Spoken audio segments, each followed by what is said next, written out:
ಲಂಚ ಪಡೆಯುವ ವೇಳೆ ಬಿಜೆಪಿ ಶಾಸಕ ಚಂದ್ರು ಲಮಾಣಿ ಲೋಕಾಯುಕ್ತ ಪೊಲೀಸರ ಬಲೆಗೆ ಬಿದ್ದಿದ್ದಾರೆ.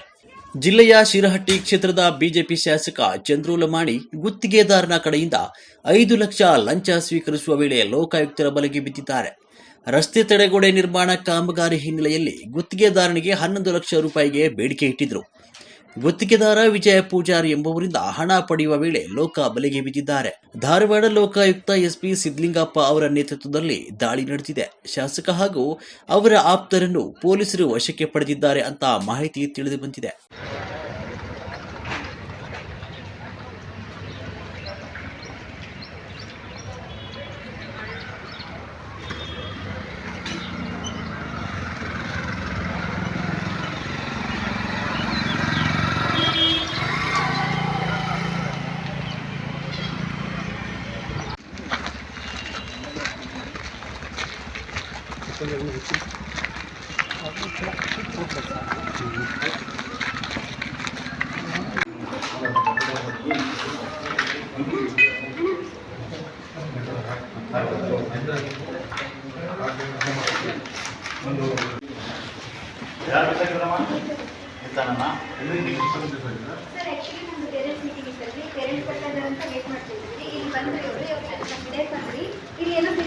ಮಾಡಿ